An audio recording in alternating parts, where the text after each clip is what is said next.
সকাল সকাল ফোনের আওয়াজে ঘুম ভাঙল সুমনের। কি ভয়ানক স্বপ্ন! ঘামে পুরো জামা কাপড় ভিজে গেছে সুমনের। পাশে বাজতে থাকা ফোনটার দিকে চোখ গেল তার। সুবীর ফোন করেছে। হাতে নিয়ে ফোনটা রিসিভ করতেই ওপাশ থেকে সুবীর বলে উঠল, কিরে উঠেছিস? কখন থেকে ফোন করছিস? নে নে রেডি হয়ে নে তাড়াতাড়ি, শিয়ালদা থেকে 7:30টার সময় ট্রেনটা ধরবো, কিন্তু দেরি করিস না, আমি ফ্রেশ হয়ে আসছি তোর রুমে। উত্তরে শুধুমাত্র বলেই ফোন রাখল সুমন।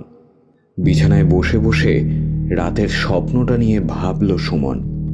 ওহ, হঠাৎ কেন যে এরকম একটা স্বপ্ন দেখলাম? হয়তো হয়তো কালকে জঙ্গল আর বাঘ নিয়ে এত আলোচনার জন্যই হয়তো এরকম ভুলভাল স্বপ্ন দেখেছি। আসলে এই শীতে ওদের সুন্দরবন যাওয়ার প্ল্যান ঠিক হয়েছে। আজ থেকে 1 বছর আগে মেডিকেল কলেজে ডাক্তারি পড়তে এসে আলাপ হয় দুজনের। এই শীতে ঘুরতে যাবার কথা উঠতেই হঠাৎ সুন্দরবন যাবার কথাটা বলে বসল সুবীর। সুমনও কখনো সুন্দরবন যায়নি, শুধু তার দাদুর কাছে গল্প শুনেছে। তাই সুবীরের সুন্দরবন যাওয়ার প্রস্তাবে সাথে সাথেই রাজি হয়ে গেল সুমন। দুই বন্ধু রওনা দিল শিয়ালদা স্টেশনের দিকে। দুটো ক্যানিংয়ের টিকিট কেটে ট্রেনে উঠে পড়ল তারা। ধীরে ধীরে ট্রেন এগিয়ে চলল, আর সাথেই এগিয়ে চলল দুই বন্ধুর কথাবার্তা। কলেজের কথা থেকে ছোটবেলায় শোনা সুন্দরবন সম্পর্কে গল্প সবই আলোচনা হতে লাগলো। সুমন মনে মনে 1-2বার রাতের স্বপ্নটার কথা সুবীরকে বলবে বলে ভাবল, কিন্তু বললে সুবীর হয়তো আবার হাসি ওড়াবে, তাই এড়িয়ে গেল। এই সবই মনে মনে ভাবছিল সুমন। হঠাৎ প্রশ্ন করলো সুবীর, এই বাঘ দেখার প্ল্যান করবি? বাঘ দেখা মানে? তুই কি জঙ্গলে ঢোকার প্ল্যান করছিস নাকি? ভাই, এগুলো কিন্তু অ্যালাউ করে না। বেকার পুলিশ কেসে কিছু হলে তখন প্রবলেম হবে। আমি তো বাড়িতেও বলিনি যে সুন্দরবন আসছি। আরে শোন না, কোনো কেস হবে না, আমি প্ল্যান করেছি, বিশ্বাস কর, চাপ হবে না। নৌকায় করে রাত্রিবেলায় বেরোবো, নদীর খাঁড়ি ধরে নিয়ে যাবে। বাঘ আসে ওই টাইমে, আর যদি না আসে তাহলে এমনিও রাতের বেলা নৌকা করে, ব্যাপারটা মন্দ হবে না, কি বলিস? কিন্তু সেসব পাবি কোথায়? সে চিন্তা করিস না, আমি ব্লগে দেখেছিলাম, ওখানে খোঁজ নিলেই ওগুলো ম্যানেজ করা যায়। তবে তুই চাপ নিস না, আমি ব্যবস্থা করে নেব। তবে ভাই, তুই বাড়িতে জানালি না কেন যে তুই সুন্দরবন যাচ্ছিস? আরে সে আর বলিস না, আমাদের বাড়িতে সুন্দরবন যাওয়ার নাম শুনলেই সবার মুখ চোখ একেবারে বেঁকে যায়। ওখানে গেলেই নাকি বাঘের খপ্পরে পড়বে, বিপদ হবে, যত সব। ওসব জায়গাতে নাকি যাওয়াই যাবে না। তবে আমার ঠাকুরদা বেঁচে থাকতে অনেক গল্প শুনেছি ঠাকুরদার কাছে। এই মারিচপুরেই নাকি একবার আমার ঠাকুরদা এসেছিল একটা কাজে। সে কি, তোর ঠাকুরদা এখানে কাজ এসেছিল? তাহলে তো গল্পটা জমে যাবে।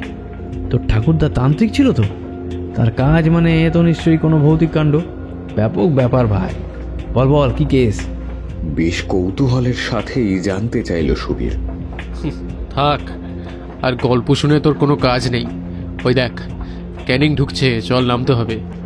সে নামতে হবে, কিন্তু ভাই গল্পটা কিন্তু বাকি রইল।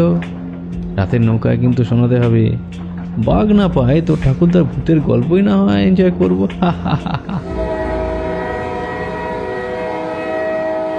অবশেষে বেলা 11টা নাগাদ দুই বন্ধুতে মারিচপুর গ্রামের টুরিস্ট ক্যাম্পে পৌঁছালো। যেমনি ভাবা তেমনি কাজ। ডিনার করে রাত 10টা নাগাদ সুবীর সুমনকে নিয়ে হাজির হলো সেই গ্রামের দক্ষিণ প্রান্তের নির্জন খাঁড়ির ধারে। কিন্তু আজ কোনো নৌকো দেখতে পাওয়া যাচ্ছে না। এখন কি করবে মনে মনে ভাবছিল দুজনে। হঠাৎ দূর থেকে একটা নৌকো দেখা গেল। ও মাঝি ভাই, যাবে নাকি? কত দূর? আরে তুমি পাড়ে এসো বলছি। ধীরে ধীরে নৌকোটা পাড়ে এসে দাঁড়ালো। কত দূর যাবে বাবু? শালে মোড়া এক ব্যক্তি প্রশ্ন করে বসল। যাবো বলতে একটু বাঘ দেখাতে নিয়ে যাবে? চল, ভালো টাকা বকশিস দেবো। কলকাতা থেকে এসেছি বাঘ দেখবো বলে, একটু নিয়ে চলো না। বেশ অনুরোধের সুরেই বলল সুবীর। বেশ কিছুক্ষণ কোনো উত্তর এলো না। এ মনে হয় যাবে না ভাই, ছাড় বাদ দে। মনে হলো লোকটা যেন সুমনের কথার উত্তরেই বলে উঠল, যাব না তো বলিনি। এই, ও যাবে বলেছে, রাজি হয়েছে, চল চল ওর তাড়াতাড়ি। এই বলে ঝটপট নৌকোয় উঠে গেল সুবীর। সুমনও পিছন পিছন উঠে এলো নৌকোয়। ধীরে ধীরে পাড় ছেড়ে এগিয়ে চলল নৌকো। পূর্ণিমার চাঁদের আলোয় রাতটা আজ মন্দ লাগছে না সুমনের। ও দাদা, বলছি বাঘ আসে এদিকটায়, আজ দেখা মিলতে পারে? উত্তরে শুধু একবার মাথা নাড়া বাদে আর কোনো উত্তর করল না মাঝি। উফ, আজ যা লাগছে না, হেভি ব্যাপার কিন্তু বল। এরকম মাঝরাতে পূর্ণিমার চাঁদের আলোতে নৌকায় বসে দুধারে ঘনবন, হেভি অ্যাডভেঞ্চার কিন্তু। এই ভালো কথা, তোর ঠাকুরদা ওই ভূতের গল্পটা বল এবার শুনি। বাঘ না পাই, নিদের পক্ষে তোর একটা গল্প শুনে যদি একটা ভূতও আসে তাহলেও চলবে। ও মাঝিদা, মাঝিদা, তুমি ভূতে ভয় পাও নাকি? হাসতে হাসতে জিজ্ঞাসা করল সুবীর। কোনো উত্তর না পেয়ে সুবীর আবার বলে উঠল, এই ভাই, তুই শুরু কর তাহলে গল্পটা, ঠিক আছে? মাঝিদাও শুনুক তোর গল্প। তান্ত্রিকের নাতির মুখ থেকে ভূতের গল্প শোনা, ওহ, আলাদাই একটা ব্যাপার। ঠিক আছে, সে গল্প না হয় বলবো, কিন্তু গল্পের মাঝে ইয়ার কি করলে কিন্তু হবে না। জয় হুকুম মাই লর্ড, নে নে এবার শুরু কর। সুমন শুরু করল। অনেক দিন আগের কথা। এই মারিশপুরের গ্রামে একবার নাকি খুব বাঘের উপদ্রব দেখা যায়। সমস্ত গ্রামের মানুষ বাঘের ভয়ে তটস্থ হয়ে থাকে। প্রথম প্রথম বাঘ শুধু ওই পোষ্য গরু ছাগল নিয়ে যেত, কিন্তু ধীরে ধীরে পরিস্থিতি আরো খারাপ হলো। এক রাতে এক বাড়ির দাওয়া থেকে রাতের বেলা একজন বয়স 15 ছেলে নিখোঁজ হলো। পরের দিন গ্রামে এই দক্ষিণ দিকের জঙ্গলেই পাওয়া গেল তার মৃতদেহ। তবে মৃতদেহের মাথাটা কিন্তু পাওয়া গেল না। দেহের ক্ষত দেখে গ্রামবাসীরা বুঝতে পারল যে এটা সেই বাঘেরই কাজ। এরপর শুরু হলো প্রতিনিয়ত এরকম বাঘের উপদ্রব। প্রতিদিনই কেউ না কেউ বাঘের শিকার হতে থাকলো। গ্রামের লোকেরা এর থেকে বাঁচার জন্য গ্রামের মোড়লের কাছে গেল। মোড়ল মশাই সব শুনে বাঘের শিকার করার সিদ্ধান্ত নিলেন। একদিন রাতে পরিকল্পনা মাফিক ফাঁদ পাতা হলো বাঘের জন্য। যথারীতি বাঘ ধরাও পড়ল তাতে। গ্রামের লোকেরা জালের মধ্যে আটকে থাকা বাঘকে পিটিয়ে হত্যা করল।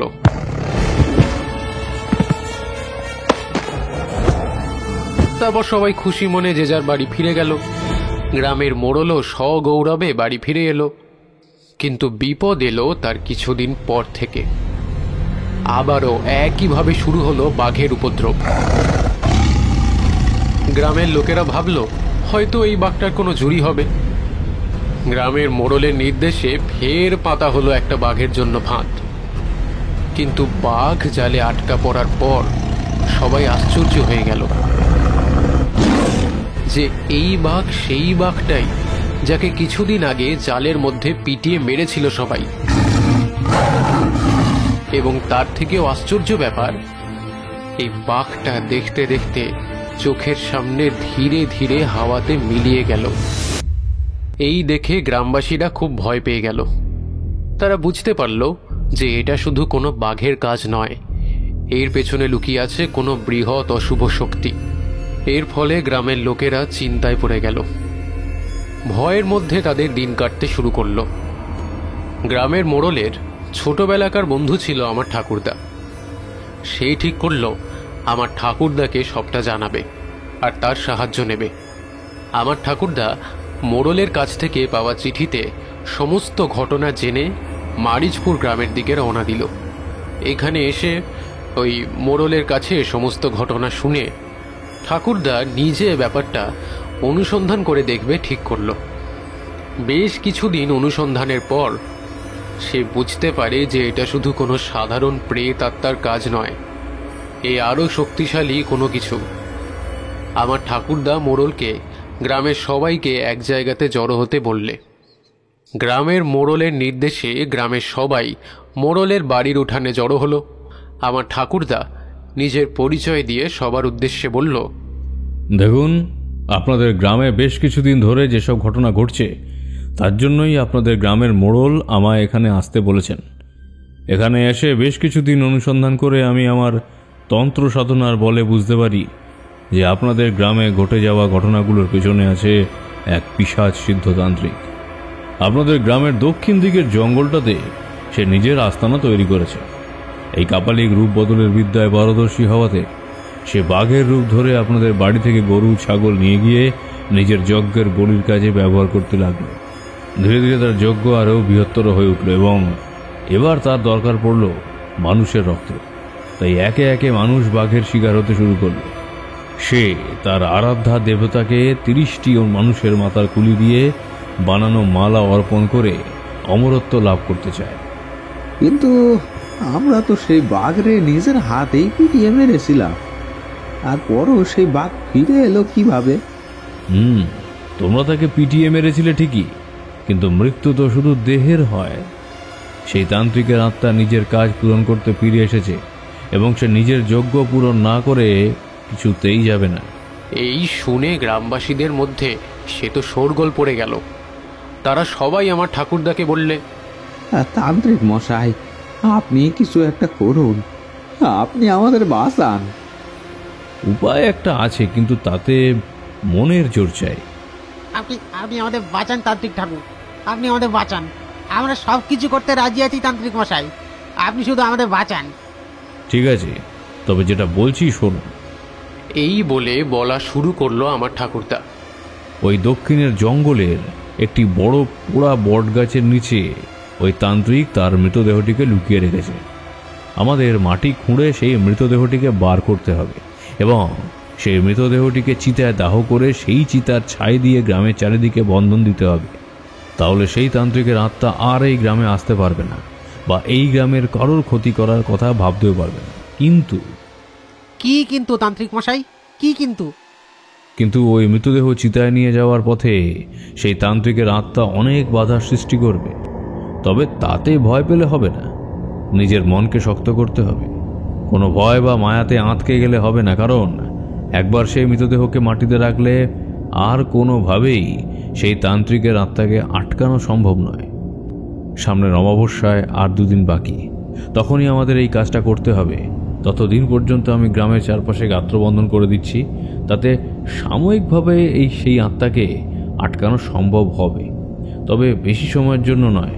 তাই এই অমাবস্যাতেই তোমাদের কাজটা করতে হবে। 2 দিন পরে পরিকল্পনা মতো অমাবস্যার রাতে গ্রামের মোড়ল এবং তার সাথে 4 জন আমার ঠাকুরদার সাথে সেই দক্ষিণ দিকের জঙ্গলের সেই পোড়া বটগাছটার নিচে পৌঁছালো। আমার ঠাকুরদা সবাইকে একটা করে তাবিজ নিজেদের হাতে পরে নিতে বলল। এই তাবিজ মন্ত্রপুত, এই তাবিজ তোমাদের রক্ষা করবে। আর রাস্তায় যতই কিছু হোক, মনে রাখবে সবই মায়া। কোনো দিকে ভ্রুক্ষেপ না করে শুধুমাত্র নিজের লক্ষ্যের দিকে এগিয়ে যেতে হবে। এইবারে 4 জন মিলে মাটি খোঁড়া শুরু করলো। বেশ কিছুটা খুঁড়তেই বেরিয়ে এলো শয়তান তান্ত্রিকের মৃতদেহ।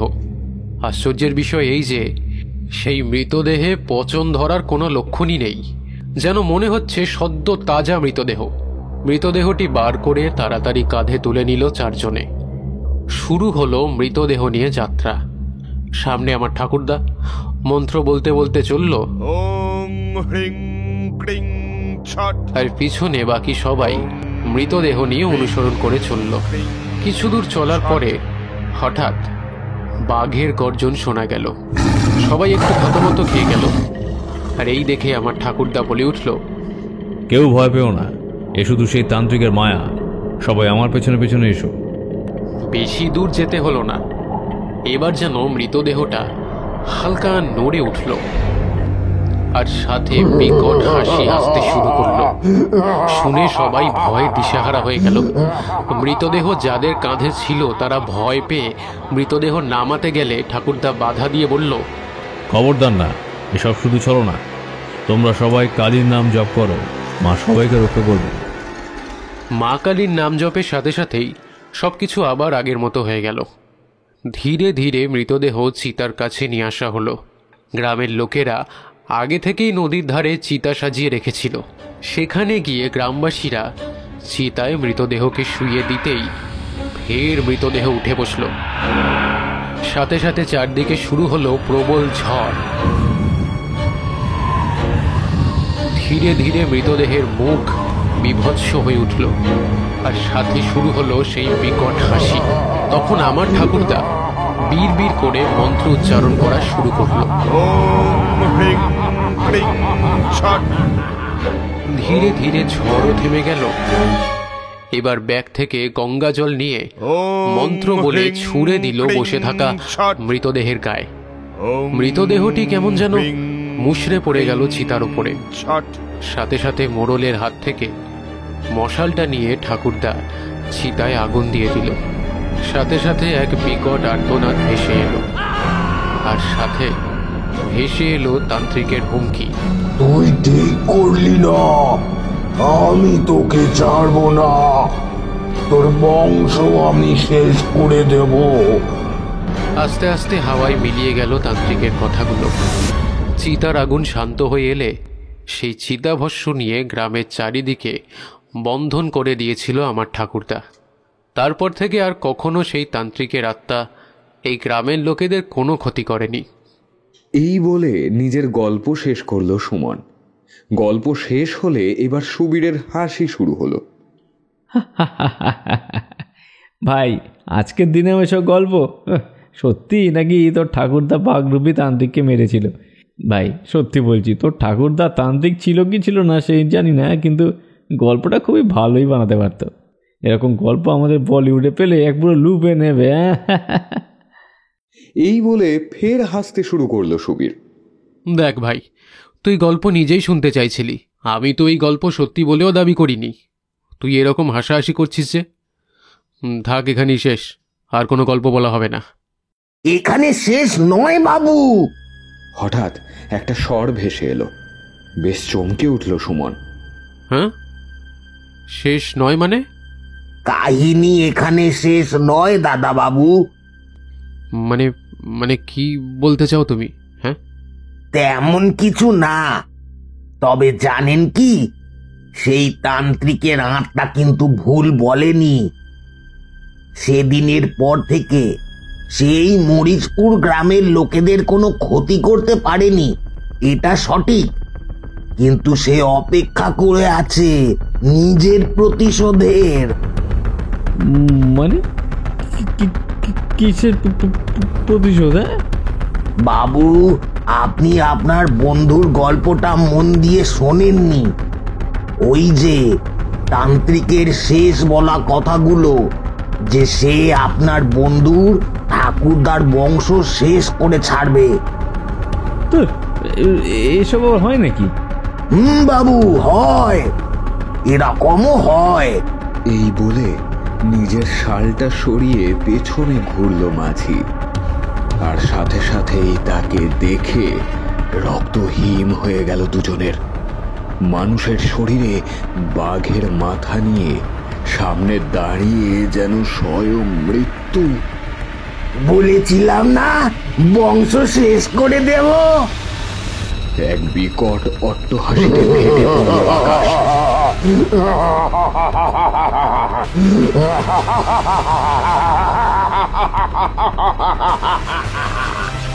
আর পরক্ষণেই চারিদিক জুড়ে শোনা গেল দুটো মরণ আর্তনাদ।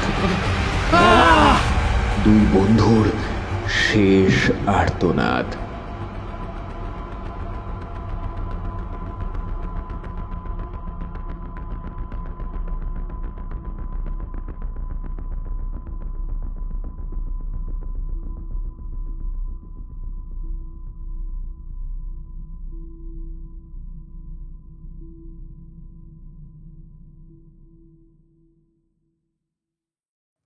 কেমন লাগলো আমাদের আজকের গল্প কমেন্ট করে জানাতে ভুলবেন না।